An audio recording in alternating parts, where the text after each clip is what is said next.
All right, so we said physical properties, those all describe a substance. It does not change the chemical identity of the substance. So when the ice melts, it's still chemically H2O, right?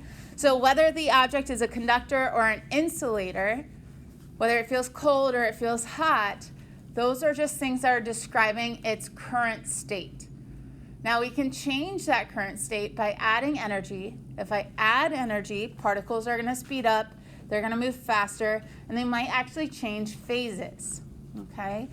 Yesterday you started learning about specific heat. Specific heat is just another physical property, okay? Specific heat is a number that is associated with every single type of material, okay? So don't get too caught up of how do I actually determine a specific heat or whatnot. You don't have to memorize them. You'll always be given to them. But that number for wood, the number for water, the number for iron is always going to be the same. The value of specific heat doesn't change, which means it is a characteristic property, okay? So when I'm looking at specific heat is going to be how much energy do I have to put into the substance in order to raise its temperature, okay? How many of you guys have ever made spaghetti at home? All right, so if you make spaghetti at home, you fill up a pot and you do what with that pot of water? Stove. You put it on the stove, and you're gonna have to wait for it to boil. Now, what gets hotter faster, the metal or the water inside? The metal, right? Does the water take a long time or a small amount of time to get warm? Dude, water takes forever. You're like just standing there staring at it. I have it cranked all the way to 10. Like, can you hurry up, please? Right? So water takes a really long time to heat up, whereas that metal is going to get hot pretty fast. Okay? Now I want you to think about that in terms of a lake. When do any of you guys go to a lake? Go boating or anything like that? Okay, when are the lakes starting to get warm? Are they warm yet? Oh, they're freezing. Oh, you fish, okay. Well, right now they're still pretty cold, and you actually have to be really careful because you can still get hypothermia. Is it going to be warm by May? No. By June? I'd say more like that. Not as much. Maybe by July. So think about it. It's going to be warm for a long period of time. Right now it's warm in April, May, June, and July. But that water is not going to feel nice and warm until probably July, August, into September. Okay? Because think about it. You just said water takes a while to warm up. It takes a while to boil. So yes, we're getting energy from the sun. Yes, the day outside, the air feels really hot. But that water still feels pretty refreshing, right? That's why it's kind of nice when you go to the pool. The pool's still kind of cold when it's really, really hot outside, okay? So as it takes a longer amount of time to warm up, that also means conversely, it's going to take a long time for it to, what's the opposite? Cool down. Whereas your metal pan is going to heat up pretty fast, and then it's also going to cool down fairly quickly, right? So you got to be really, really careful. So when we think about metals, in order for it to get hot, do I have to put in a lot of energy to get it warm? No, not as much. But for an insulator, I would. Okay? All right, so specific heat is a new big term for this unit. Okay? So specific heat, remember we said it is a physical property. It is characteristic for every type of material, and we do have the values associated with it, so you will always be given it in a chart. In order to calculate specific heat, okay, specific heat up there in the equation is C. What do you think M is? Mass. What do you think delta T is? Change in your temperature. So how much do you want to change the temperature? If I'm taking water from a tap and I want to get it to boil, that means I want to get it up to 100 degrees Celsius. I'm changing the temperature a lot, right? Okay, C is my specific heat, and then Q is my thermal energy or my heat energy. So you might get a question of, well, how much energy, how much heat is required to cause Lake Erie, which is gigantic, giant mass, has a big specific heat, to warm up by maybe like 10 degrees. We could calculate that. So if I take a look at that equation, because the amount of energy required to be added is dependent upon my mass, specific heat, and my change in temperature, all three of those are really important factors. So especially with M, the mass, if I think of Lake Erie, that's a lot of water. That's why it's going to take a long time for that to warm up. Now, if I had a bowl of water outside for my dogs, or I have a small little kiddie pool filled up with water, those are going to heat up quicker, right? Less mass. So C, specific heat, again, that's going to be a value that's given to you, or I might ask you to solve for that. And then change in temperature. How would I calculate change in temperature?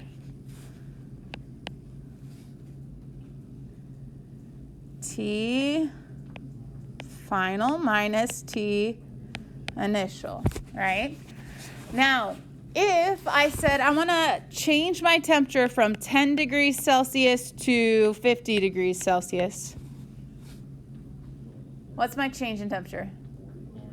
Careful.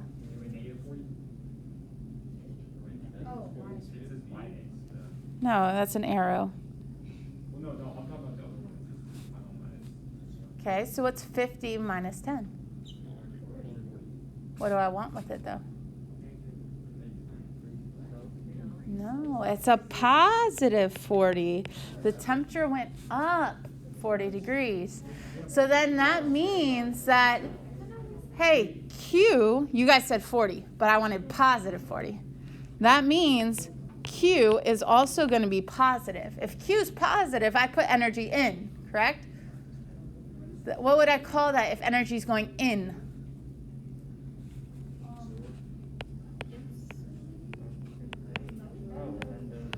Endothermic. Do you guys kind of remember that word? No, you don't. Okay, nice. No, we don't remember it. All right, what about if I'm cooling something down, and so I start with 50 degrees Celsius and I end up at 10 degrees Celsius? What is my change in temperature now? Negative 40, which means Q now is negative, which means we're losing energy to the surroundings. So that would be exothermic. Good. That'd be exothermic. Good. Nice. All right. Take a look at some of our units. So units down here. Remember, Q is heat or thermal energy. That is synonymous for each other. Since it's an energy, the energy unit has not changed. It's still joules. Nothing has changed there. Mass is still kilograms. Nothing has changed there. Temperature change. To change my temperature, delta T, I'm looking at Celsius. Celsius is our SI unit. And then specific heat. How we get this crazy unit here. If I have Q equals MC delta T, help me get C by itself. What do I have to do with M? Okay. So that's gone now. So I have Q divided by M equals C delta T. How do I get rid of delta T? Divided by delta T. All right, so units for Q again are, since that's energy is joules, divided by units for mass, kilograms, and then temperature, Celsius. So there's my C. Okay. So that's where that kind of crazy unit comes from. So it's joules per kilograms degrees Celsius. So the value for C just says, well, how many joules? So say I have 4,184 joules are required to raise 1 kilogram of water by 1 degree Celsius. Okay? So that's what that number is representing. How much energy do I need in order to raise 1 kilogram by 1 degree Celsius? Okay, so those are going to be the different units that you have coming at you for today. So we want to make sure that we're careful with those and we're kind of following them along as we read our questions. The units will always tell you which letter it is, which variable. Okay? All right, so we have Q equals MC delta T. We see delta T is my change in temperature. So that's final minus initial. Please bring, since this is a change in temperature, please bring your positive and negative so that we can indicate whether Q is positive or negative. Okay? If you want to use the triangle, remember I had showed you guys this one other time, you can, or just rearrange your equation. A lot of times people just want to use Q equals MC delta T, and then if they're solving for delta T, they'll solve, plug all the values in, solve for delta T. If you want to use the triangle, and I want delta T, I have to cover up delta T, and then my equation is what? What's on top of my division? Q, right? There's my division bar. And then it's MC. They're right next to each other. So that's M times C. Okay? I would do the same thing if I was looking at solving for M this time. If I'm solving for M, Q is on top again, divided by what times what? T times delta T. Okay? If you want to use the triangle, go for it. If you don't want to use the triangle, just use your Q equals MC delta T and solve for whichever one you're looking at. Okay? If I ask you for the change in temperature, I want delta T. If I say, well, what's my initial temperature? What might I substitute in here?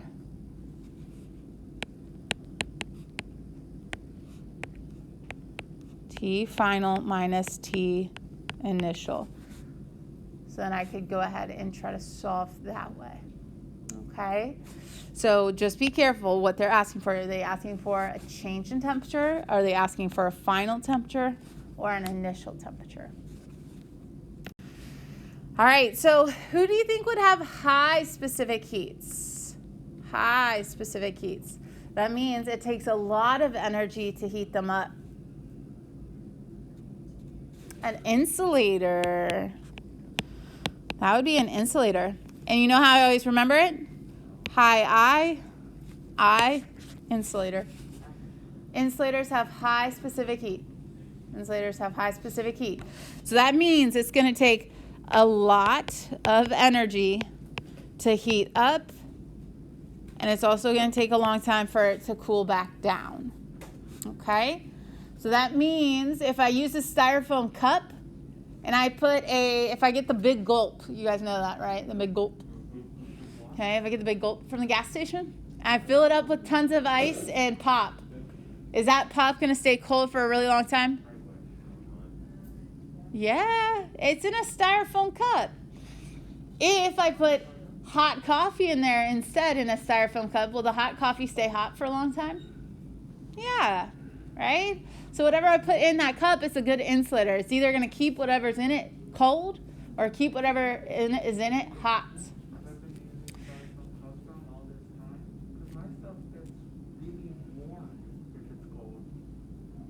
In the styrofoam? I mean, a styrofoam is not as good as like a Yeti or what's the other one that everybody loves right now? You know, the Visco water bottle or whatever it's called. Hydro flask. That's it. The hydro flask. Okay. You know what I was talking about. Okay. So it's not as good as those, but styrofoam is a cheap alternative. Styrofoam would be a way better, quick, cheap alternative. All right, so if insulators have high specific heats, who have low specific heats? That'd be the opposite, conductors. So conductors will require small amounts of energy in order for them to get hot and less time to heat up, less time to cool down, okay? So it goes a little bit quick.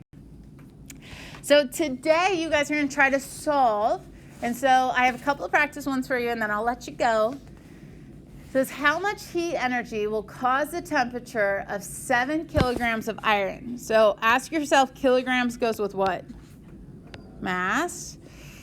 It's iron, so iron's going to increase its temperature from 25 to 40. All right, well, if I go from 25 to 40, what is my change in temperature? Positive 15 Kelvin. If the specific heat is 450 joules per kilogram Kelvin, so that is who? What letter? C. C is my specific heat. So the only thing I don't have now is Q. So I just need MC delta T. So if you don't have a calculator, go ahead, grab your calculator. If you need to borrow one of mine, feel free, come on up. You can come claim one. There's some there for you guys. And then when you're done, put them in the dirty bin. All right, so we need to take 7 times 450 times a positive 15. You're not adding the 15. It's describing it as a positive 15. So go ahead and multiply those three numbers. So I'm going to get Q is a positive how much? That's a big number. It is a big number. What did you get? 46. Boom. And then Q is thermal energy. So since it's thermal energy, units? Joules. Okay. Is anybody going to ask about why that one's in Kelvin and not Celsius? All right, I'll bite. You'll bite? All right. Thank you. All right. So if I look at Celsius to Kelvin, okay, to get Kelvin, you take Celsius plus 273.15 maybe, okay? So if I go ahead and I do this, and I solve and I convert it into Celsius, quickly, Logan, will you do it for me? Will you take 25 plus 273?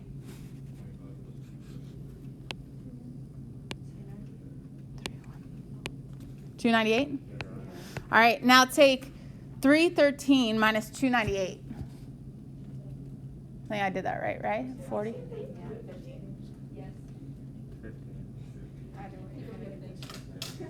Oh, guys, we did it backwards. We already had Kelvin. We already had Kelvin. Go the opposite way. Sorry. So we have 25 equals C plus 273. So you got to minus it. So subtract 273 from each of those. So 25 minus 273, what'd you get?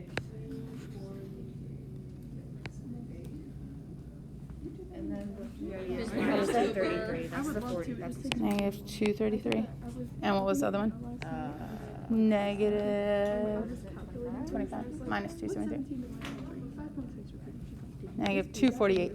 All right. Now, do me a favor and take negative 233 minus a negative 248. What'd you get? Oh, so the change is still 15. Okay? So if I am in Celsius or Kelvin, that's fine. The issue comes in as if I'm in Fahrenheit. Okay? Because when we do the conversion from Celsius to Kelvin, you're only seeing a difference of 273, but that 273 is assessed to both values, right? So when I'm looking at those different temperature changes, if it's in Kelvin, you'll notice Kelvin comes in with C down here with my specific heat, okay? So just got to pay attention, make sure it's in Celsius or. All right, if the temperature of a gold increases by 3 Kelvin, so since this already tells me that it increased by 3 Kelvin, do I have to do T final minus T initial? No, that already is delta T. So there's delta T. There's 1635 joules being added. Who's that? Q. What is the mass of the gold if this is our specific heat? So that's C.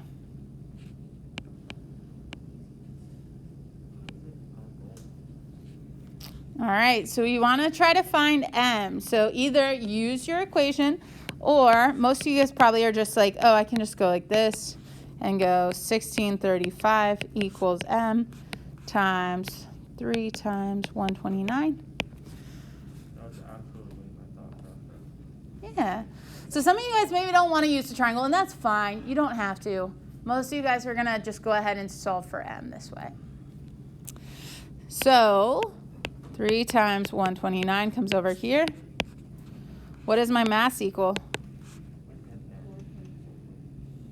How much? 40.2? 4.2 units.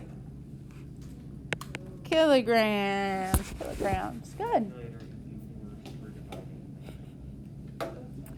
All right, what do you guys think? Not too bad? Not too bad? The hardest part is making sure that you know which value goes with which variable, okay? What if I asked you, well, what is my final temperature if I had started with, say, 20 degrees Celsius?